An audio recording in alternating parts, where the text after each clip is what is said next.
All right, hail to everyone. It is the Drinker here, and I'm here to do some super chat catch ups. Normally, I would do these with Mauler, but I'm recording this in the daytime, and daytime is when Mauler sleeps, or should I say, he waits for his next chance to live stream. So it's just going to be me on my lonesome today, but I'll try and make it as entertaining as I can for you, which is probably not very. But I've got my critical doggos here. Lara's over there. Smokey's just down there. I don't know if you can see him from this perspective. Smokey, stick your head up, would you? Up? No. You could probably just about see the top of his head there. There you go. Anyway, who knows? At some point in the stream, he might move. There's always a chance. Anyway, let me do a few of these super chats first of all. Paz Two Wheels says, "Hail, Drinker, has the Daily Wire approached you?" Well, yeah, I mean, they kind of did when I did that interview with Ben Shapiro. Like, they got in touch, that's his people, and they said, hey, do you want to have a chat with him? And I said, yeah, sure, I'll do that. And that was pretty much it. So it was nice and easy. Nice enough people, I suppose. Like, it all went pretty smoothly. So, yeah, it was a good, fun interview, I suppose.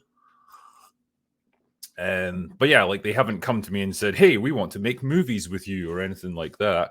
Yeah, don't imagine that'll be happening. But for what it was fine.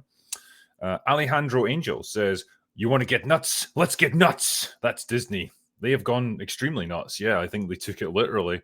JP says, Padme, Leia, Ahsoka, Abeloth, and Mon Mothma. There are plenty of important women in Star Wars. What crack are these people on? Damn tourists. That's kind of their mindset at the moment. It never ceases to amaze me how every person that's like new to a film franchise or whatever, they've been brought in to direct something or star in something, they are convinced that they are the first person of X demographic to do anything. It was the same, like Jennifer Lawrence claiming that she was the first female action star when she did the Hunger Games. It's just like, you're in the film industry, at least learn some of the history of said industry before you make dumb comments like that. It's insane. 50 Shades of Grayson says Gundam is takeover. He is indeed. He takes over every stream that he comes on. I was just glad that we were able to get him in because I know he's a busy guy these days. And by his own admission, he's got a pretty crazy sleep schedule. So it was nice to have him on. Play the High Note says, has anyone noticed Hollywood in the last couple of years have been trying to sneak musical numbers into mainstream properties? Examples, The Marvels, Star Trek, Strange New Worlds, Doctor Who, just to name a few. Yeah, I don't get it. Like, I don't mind a musical, but I want it to be in a musical, not like randomly thrown into like a supposedly serious film. Yeah, it just seems like a really goofy like gimmick. Basically, there's nothing else to it. And I don't know who they think they're going to attract with a plan like that. But yeah, I very much have noticed it, and it's not cool. Aiken says, if you don't like my politics, don't watch my movie. Yes, indeed. How did that one work out? D. Roy says, it's a Gundam. What do you think of the upcoming DSP documentary from the guy who did the one for Boogie? Oh, tell me that's true. Like, I know that Gundam is DSP's biggest fan in the whole world, with the possible exception of Az. I had no idea they were going to be doing a documentary on him. That should be fascinating. I think, like, I don't know, like, who's going to be coming off worse out of the two of them, Boogie or DSP?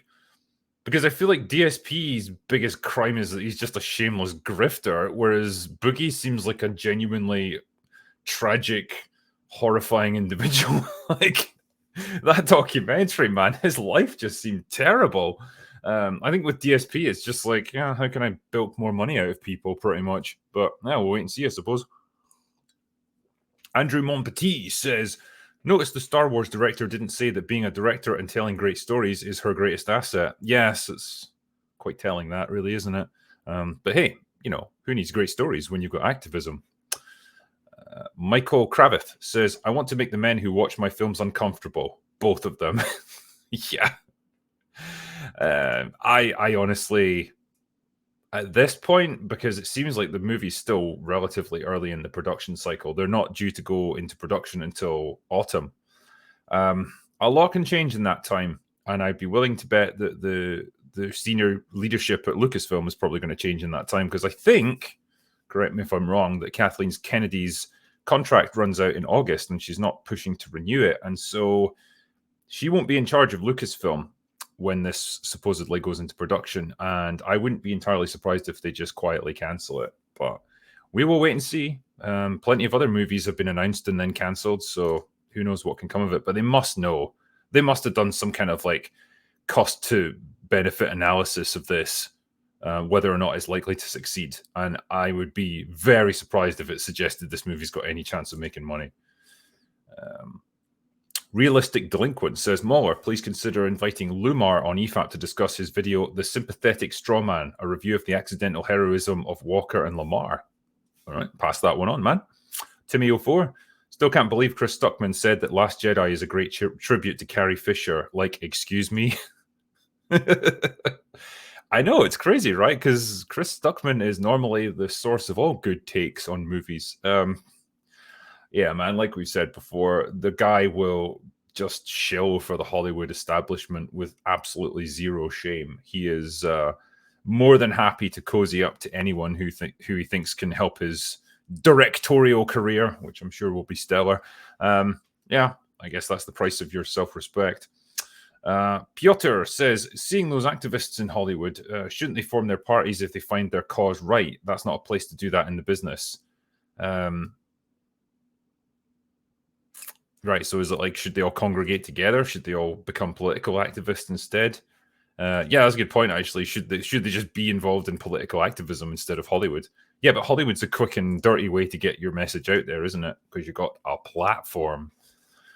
Bobby Preet Singh says, hello, Drinker, Happy New Year. I respect your take on Blue Eye, but Mizu is a Mary Sue based on the fact that she doesn't get a training montage, and I'd like you to check out Pluto, much better series released at the same time. She does, in fact, get a training montage in episode 2, I think.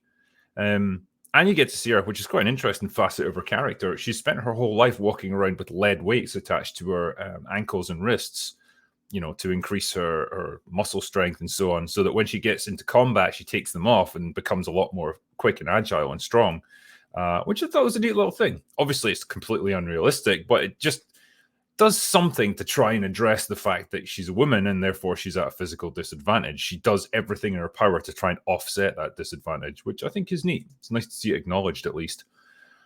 Satan Slayer says, this clearly makes her qualified to run a $300 million movie. Exactly, yeah, sure. If you're an activist and you're a woman, yeah, that you should just be handed $300 million movies like that.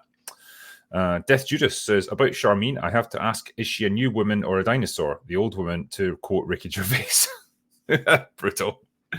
Miso Horny says, if you were handcuffed to Chris Stuckman and were forced to hang out with him for 24 hours, what would you talk to him about to pass the time? I would talk to him about his favorite brand of hacksaw and then use said saw to remove the cuff from my wrist, or remove my wrist from the cuff, I think, rather than spend 24 hours with him.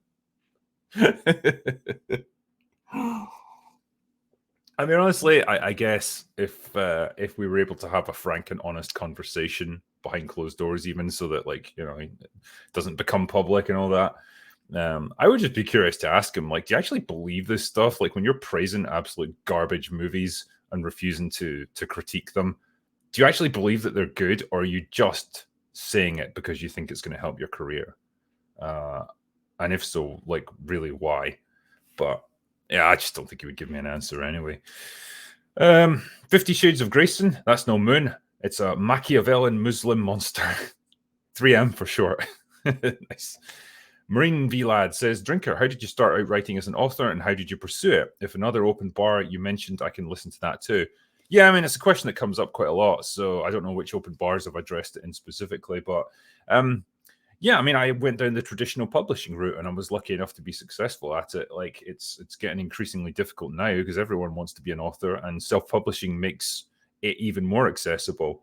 But for me, yeah, I was always passionate about storytelling, even way back when I was a kid in, like, school. And, you know, you had to do creative stories, like short stories and stuff. Like, mine would end up being like 3 times as long as they were supposed to be, just because I enjoyed doing it. I got into it.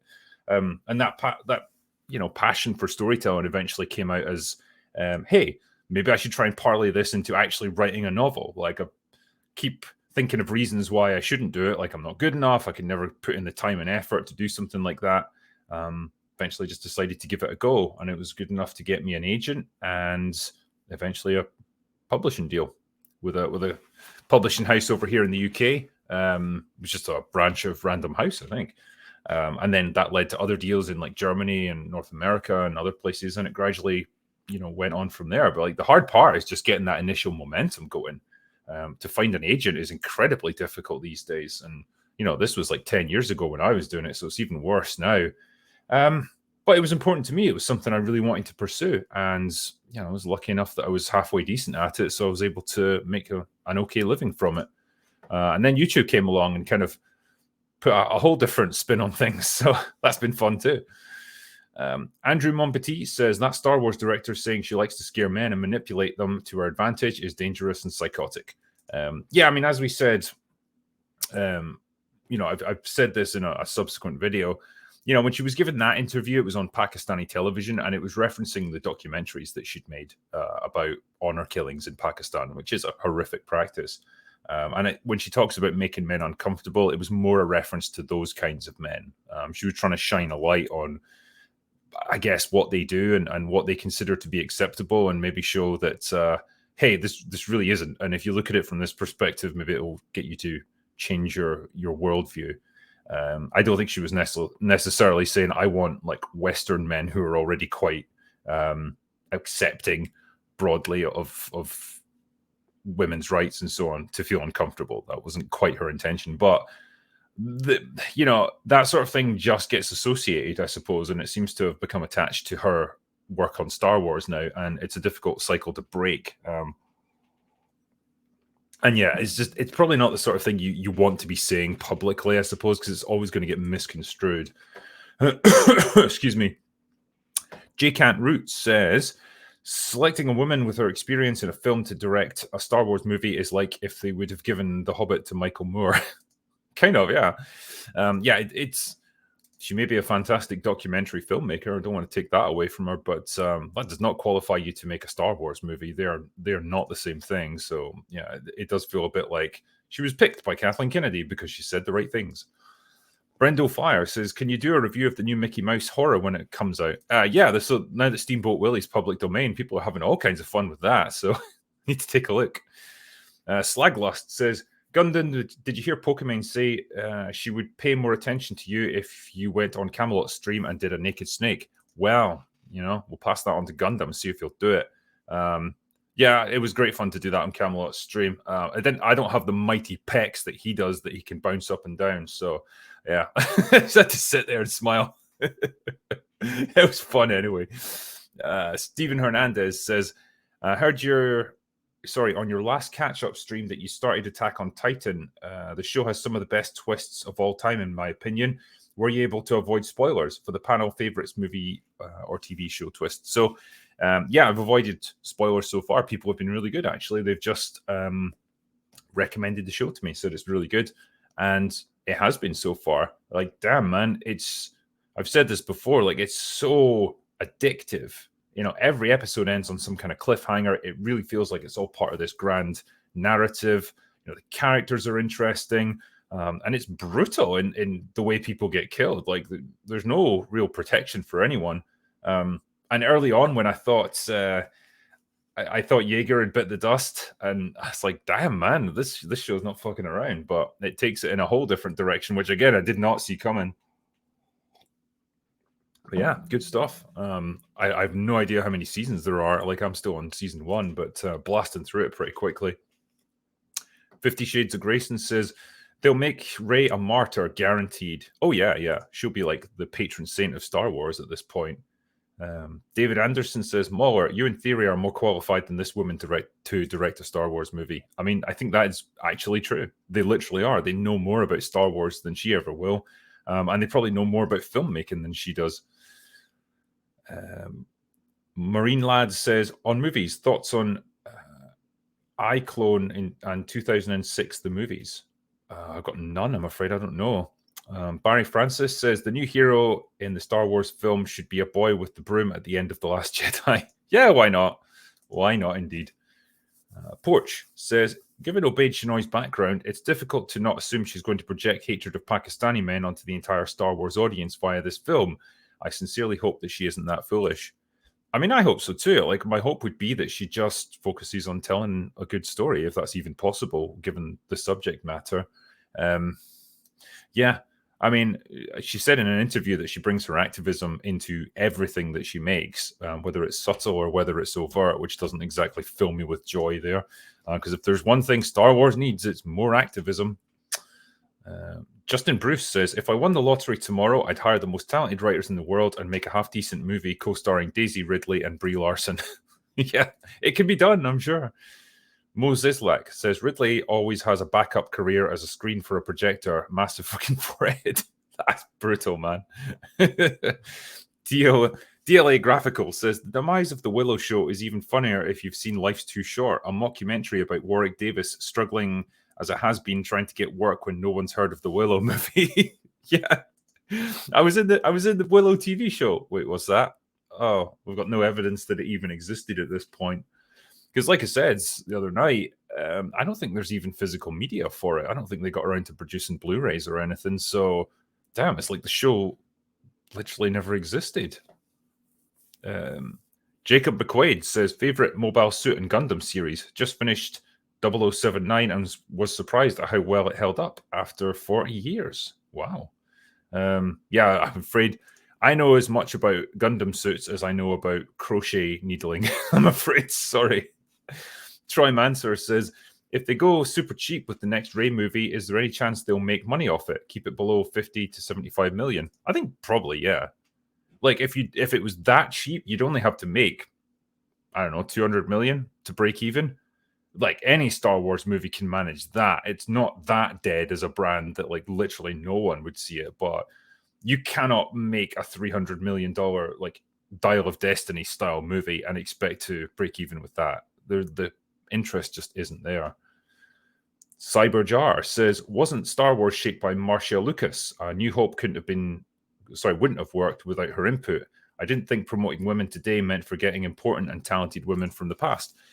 So she won an Oscar for her film editing on Star Wars, and rightly so. I think she was quite an important part of the process back then, and it's like we're forgetting that she existed. It's funny as well, right? Because Charmin talked about wanting to shape the story of Star Wars, and then got the director's gig, after getting the director's gig, and I keep thinking to myself, okay, if you want to shape the story, then be a writer. Like, being the director doesn't really allow you to like have that much creative freedom. You have to direct the script that you're given, and yeah, you can alter little pieces of it and you can shoot it the way you want to, but ultimately you didn't write the story. If you want to tell the story, then you become part of the Lucasfilm story group, or you write the script for this one. So again, it's a bit of a nonsensical statement, really. Maniac Mutilator says, hey, Drinker and Mauler, what does It's a Gundam and Little Platoon use for their avatar maker or animator? Oh, yeah. We've had other streams where they've talked about this. It's a neat little program that will track their movements. So to some extent, their avatar will mimic what they're doing. And for the life of me, I can't remember what it's called, but it's really cool, actually. It gives you a degree of interactivity with them, but they're still behind their avatars. So, yeah, I like it. Jordan Pendragon says, I wager this will be the first time we see the on-screen appearance of a pink lightsaber or a rainbow saber. Yeah, do it. Honestly, make it rainbow-colored. I dare you. Rory Swain says, hail to the Drinker and Co. Tomorrow is my birthday, but I'll have a pre-birthday drink with yourself. Here's to many open bars for 2024. Cheers. Thank you very much, man. Cheers. I'll raise my coffee to you at this time. Not going to lie, that's also getting quite cold. But yeah, I hope you have an awesome birthday, man. Crazy Greg says, when I heard about the latest announcement regarding the Rey movie, all I could think of was a quote from a wise man. Building a movie around an invincible, unstoppable plank of wood isn't a winning strategy. Whoever said that was truly a wise man. I think I know him. Jacob McQuaid, thoughts on the Mobile Suit Gundam Netflix show? I don't know, I'm sorry. Plant Nation, can Muller quote a famous Lord of the Ring line as Stuckman? Well, how do I even do Chris Stuckman's voice? Muller could probably do it better than me. Oh, fucking hell. Right, give me a good line on this one.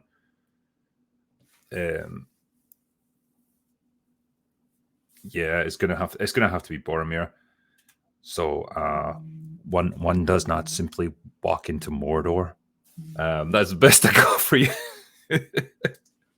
I'm trying to make my voice as boring and monotone as I possibly can.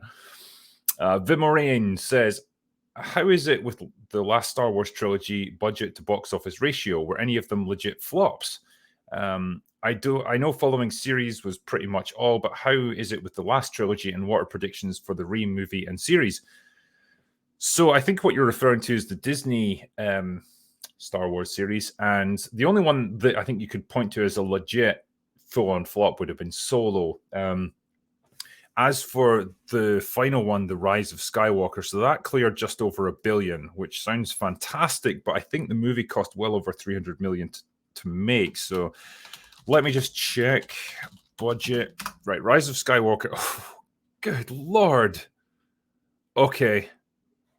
I I did not see that. So apparently with a budget of $416 million, it is the third most expensive film ever made.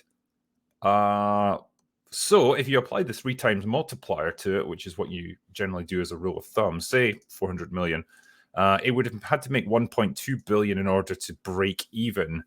And I think it was less than that. So box office. It took in, 1.07. I find it hard to believe, actually, that it cost $400 million. I mean, that is...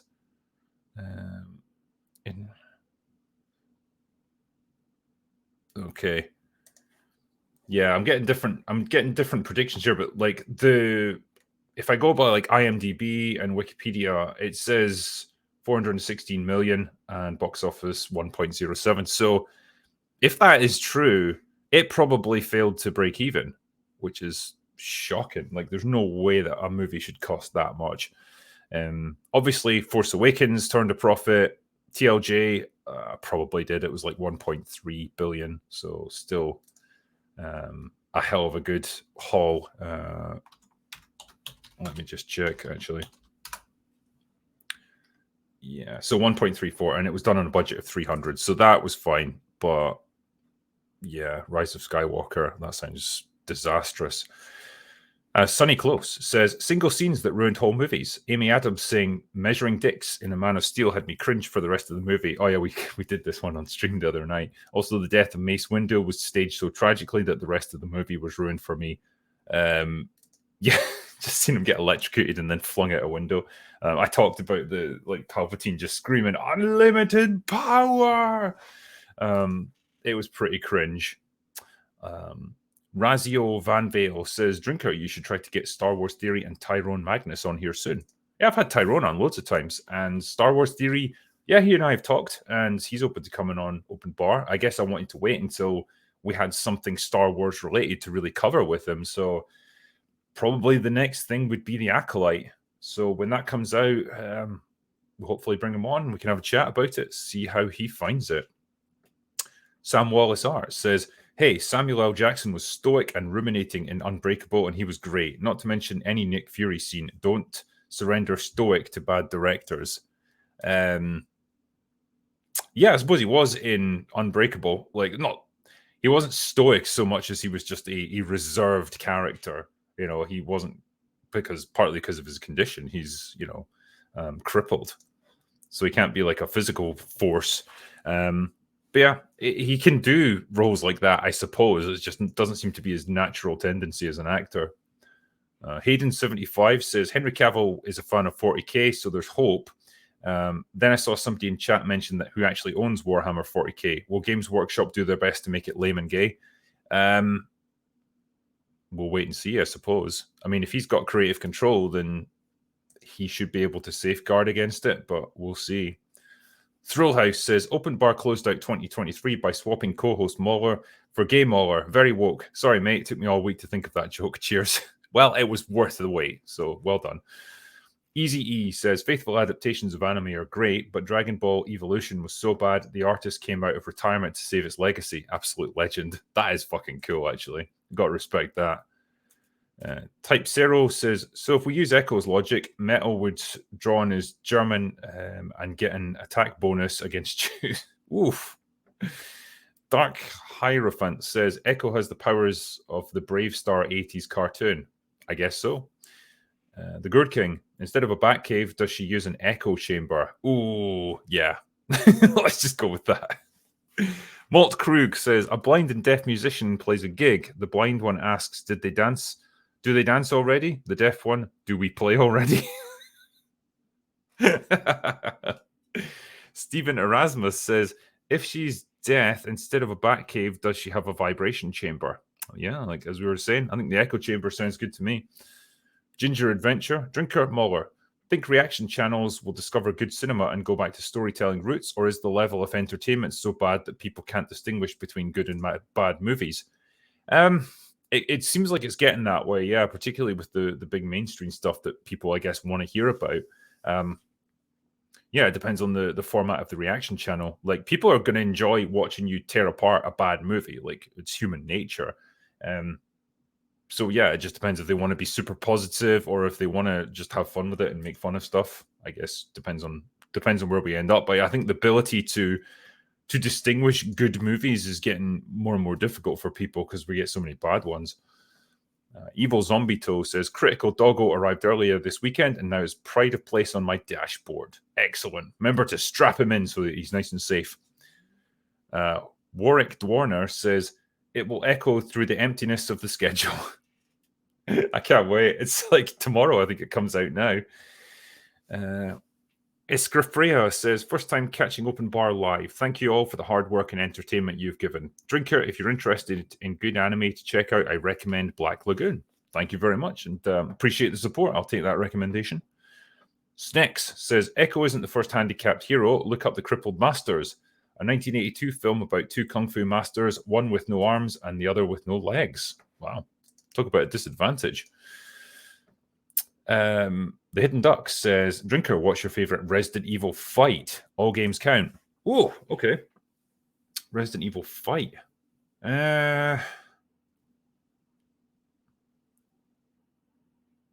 See, I'm trying to think of like one that's a bit more, because Resident Evil boss battles and stuff, it's not a series that's known for particularly inventive boss battles, especially in the early stages. It was pretty much just point your gun at them and keep blasting away until it dies. Like there wasn't a huge amount of strategy to it. I always enjoyed the tyrant fight in the first game where it's like you're on a time limit and it's chasing you and you can't really fight it so much as just kill time until the rocket launcher arrives. And even then, like, it takes so long to lift the thing and aim it that like you don't have much time before the tyrant charges at you again. So that's like a nice tension building one. I did quite like the fight against Krauser in the Resident Evil 4 remake. I think they made that a lot more fun this time around, and it's quite challenging in a lot of ways. And possibly the fight against Wesker in Resident Evil 5. Again, like, he's fast moving. You have to employ a bit of strategy and movement to try and take him down. So that battle was quite good fun. Excuse me. Stephen Erasmus says, I've wrote better characters in my stories than what we have seen produced in media recently. Shout out to a fellow writer. Nice one, man. And this is a 3-part one from Svant, who says, hey, Drinker and Muller, I recently had a back and forth on Twitter with the actor of Charles Gunn from Angel. He argued that Killers of the Flower Moon was a bad movie because DiCaprio was white. He said Leo only serves as a proxy to the white audience as they can't relate to non-white characters. He kept insisting upon this, saying that whites have never been able to relate to other races. He said there's clear evidence of this, but didn't elaborate. He also told me that Ernest is not presented as a bad guy. Obviously, I was baffled by these claims, but wanted to hear your thoughts. Yeah, that is bizarre. I do not understand where he's coming from on that one. Yeah, Ernest is 100% a villain in this. He's a self-pitying villain who has moments of doubt, but he's still a villain nonetheless. And that's what it encourages you to do as a movie. That's the strategy behind it. You see Leonardo DiCaprio, he's a leading man. He quite often plays heroic characters. You see him in this role, and you keep expecting a redemption arc for him, but there isn't one because he's a horrible person. And that's the way the movie, I guess, in some ways subverts your expectations, and it does it in a really good way. I mean, I didn't love the length of Killers of the Flower Moon, but it does some pretty interesting stuff from a storytelling perspective. And yeah, I've never understood this claim that white people can't relate to non-white characters. Yeah, like how? Like, we've had hundreds of them throughout the whole history of cinema. Like, the character doesn't have to be the same race or the same the same gender or the same age as you for you to understand them, or even the same species. Like Jesus, how many animated movies have you got where it's about an animal, but you can still understand what the character is about and what they're going through? Yeah, I think that guy has drunk the Kool-Aid a little bit too much. Kedge says, have you seen Shin Godzilla Drinker and Mauler? If not, you should check it since the film has a unique take on Godzilla. I've heard very good things about Shin Godzilla. Haven't watched it yet, but I'll go back and take a look because, yeah, I'm intrigued to see more of this. I'm intrigued to see the Japanese take on it because, by God, the American take has been awful. Cartoon Man says, ITV already did Release the Hounds. YouTube it. Okay. Ghost in the Craig says, Happy New Year's, everyone. Happy New Year, sir. Lost77 says, after the Hollywood strikes, nature is healing. Godzilla returned to Japan, and rightly so. Seems like they're the only ones who can do good films with him. Jimber Jamber says, my most anticipated movie is definitely Nosferatu. Robert Eggers is 3 out of 3 so far. I have a good feeling about this one. Yeah, likewise. One of the few filmmakers that are like up and coming today that I'm actually interested in, and who seems to have a very like unique artistic vision and style that's genuinely interesting. Not in a Zack Snyder, I'm just going to make every movie look like the same one kind of style. This guy's actually got an interesting vision.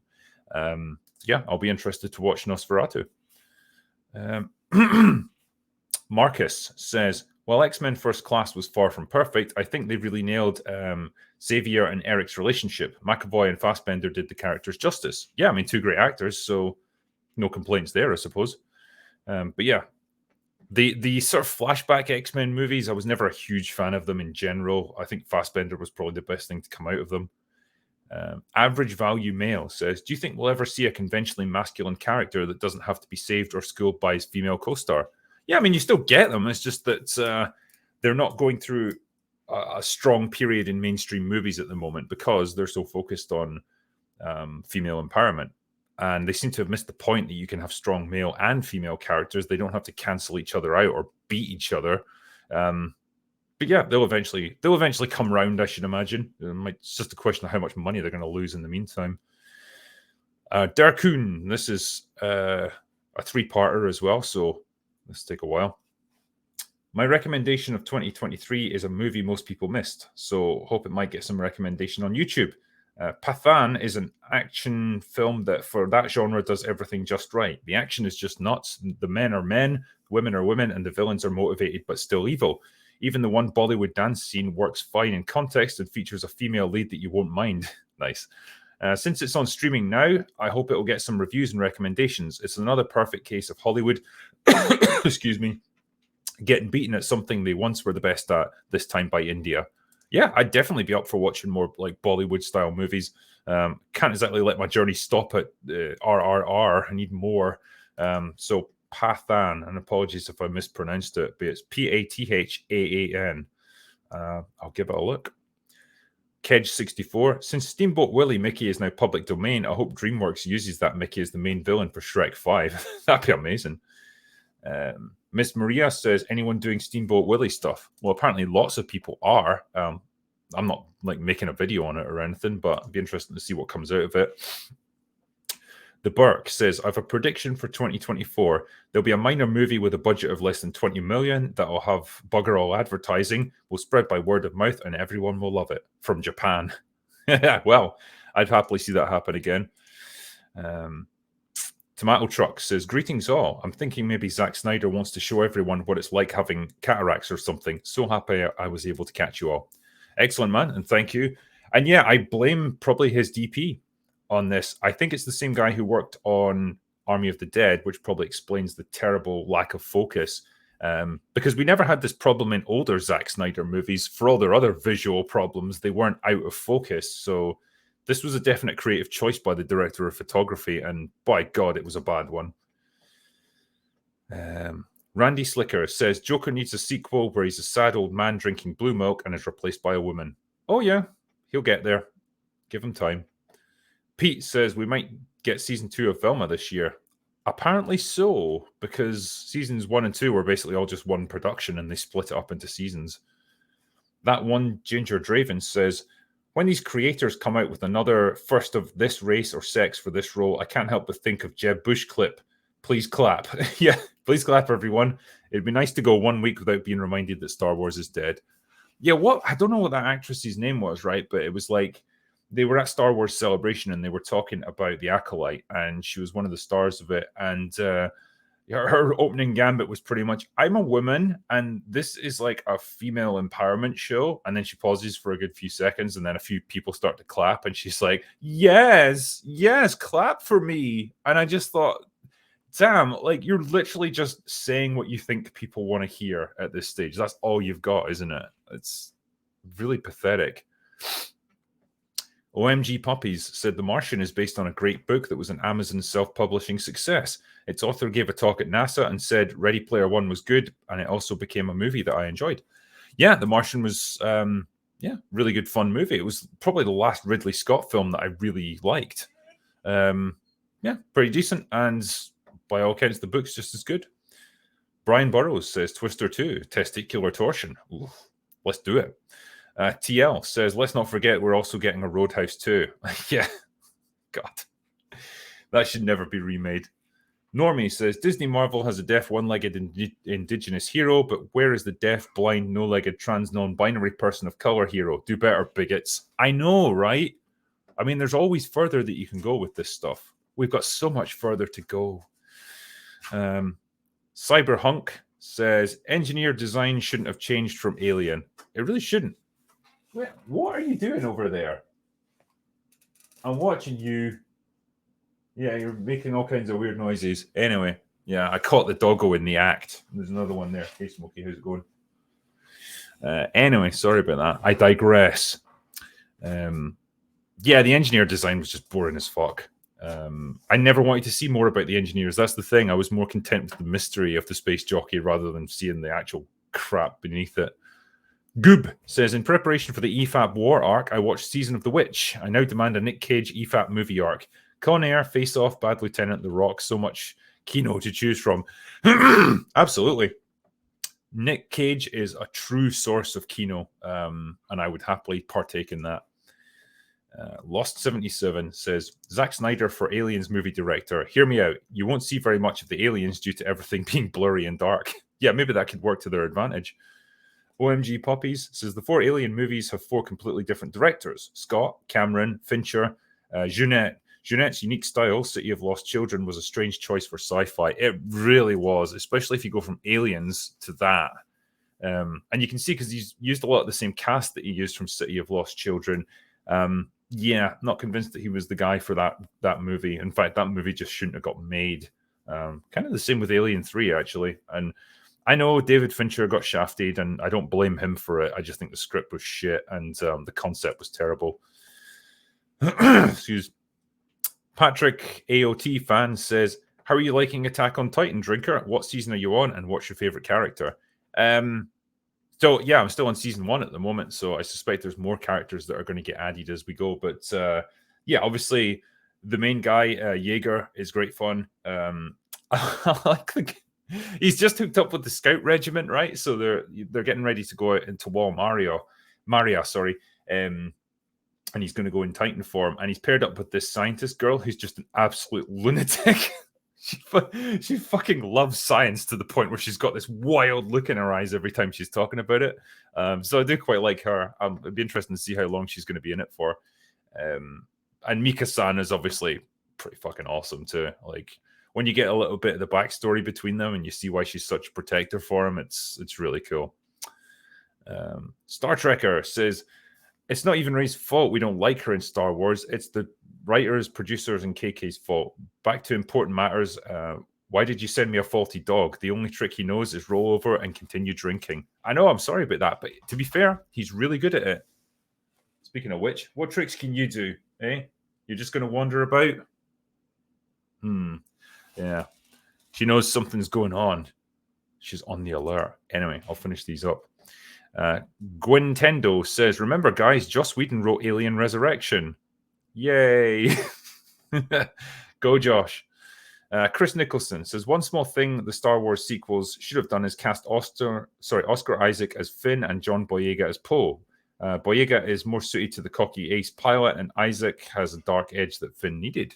That would have been interesting, actually. Yeah, that's quite an interesting thought. I guess the only issue is Oscar Isaac is quite a bit older, and maybe would have been seen as too old to be a stormtrooper there. The Gourd King says, Stuckmanized means you're in no danger of harm, since like him, you're never in a critical condition. Brilliant. Hold on, I'm going to let the dog go out, actually, because I think she's wanting out. I'll go off for just a second here. Lara, you wanting out? All right.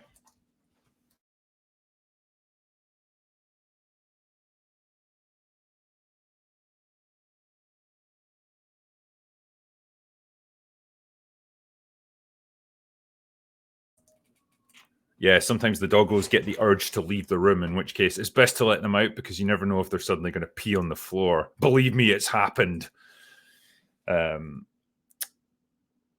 Yeah, the thinking man's counterpart says, it's pretty funny to hear you guys crap so hard on Rebel Moon and then a few minutes later praise Baldur's Gate 3. Baldur's Gate 3 was so full of lazy, poorly written fantasy tropes that I couldn't finish it. I'd have to take your word for that because I've never played it, so I don't know, man. Psycho Stumpy says, Stargate is the most American show made by Canadians. Yeah. You can definitely tell, especially in the early seasons, like a lot of episodes seem to take place on forest planets that look suspiciously like the Canadian backwoods.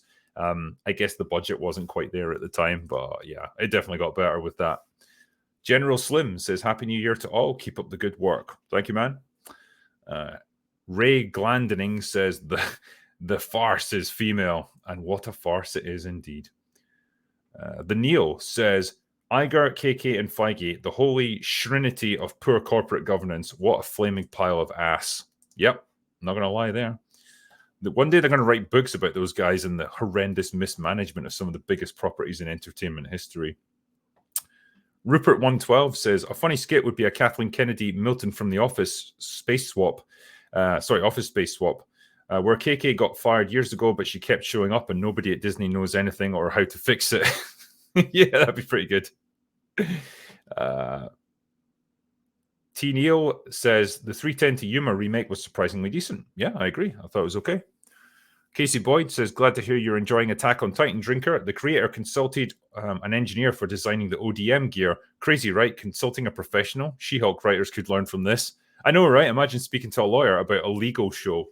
But yeah, the gear that they used is so unique looking. It's so interesting. You can tell like there's an actual thought process behind it. And yeah, it's just cool watching them like Spider-Man their way across cities. It looks amazing. I do like the fact the total like technology disparity. They've got these amazing like borderline mech suits that allow them to like travel hundreds of meters at a time, but they still use like flintlock muskets and cannons for fighting. It's like, I feel like your technology didn't quite advance at the same rate here. Zontair says, can't wait to see a DMC movie and have Dante as the damsel unsure what to do, only to be bonked by Mundus, and then have Trish go super Karen on him. Yeah, I mean, why not? At this point, if you're ruining franchises and ruining cool characters, you might as well take a pop at Devil May Cry as well. Casey Boyd says, Drinker, when you review Attack on Titan, will you make a video per season or one video for the whole series? Looking forward to it either way. I think I'd have to do it by season or something, because to try and summarize like a massive show like that in one video would be a real challenge. Plus, like it could take me like a year to get all the episodes watched. So I'd probably rather, do season one, review it, and then carry on. Because I think after an entire season, you'll have a fair sense of what a show's like in terms of quality and writing and characters and so on. So that should be enough to get me started. Also from Casey Boyd, nice shout out to Space Ice on the last open bar. Love his videos. Muller, would you have him as a guest on the Steven Seagal EFAPs? I think he definitely should. I would love to have him on open bar, actually, because he's funny as fuck. Morpheus says, Hail Drinker and panel. Drinker, now that you're starting to review anime, please do one for Jujutsu Kaisen. Been watching anime for 25 years. I can honestly say it's a masterpiece. Much love, guys. I'll add it to the list. I mean, like I say, there's a shit ton of anime out there that people want me to watch and that I want to watch. I just need to find the time to do it. But at least I've made a start, so that's something. William Turner, can you guys watching, for example, a Lord of the Rings movie in isolation? If I want to watch Return of the King, I have to watch them all in order. To not do so is madness. I mean, I would say so. Yeah, I could, in theory, jump into the Two Towers or whatever and start watching it. It would be okay because I've seen them so many times. But yeah, I don't know why anyone would do it any other way if they were watching it for the first time. Michaela Rose says, Reaper is hilarious. I love his reviews on his channel. Bring him on more often. Yeah, he's excellent. And yeah, his reviews are great. Like, I thought I was scathing, but damn, I got nothing on that dude. Like, he absolutely destroys things. But anyway, that was the last of the super chats. So I just want to say thank you as always. Thank you for sending so many generous super chats our way and so many good questions. Hopefully I've answered them reasonably well. And appreciate it. And the next time you see me will most probably be on the next open bar on Thursday. So we're looking forward to that. But for the time being, at least, that's all I've got for today. So go away now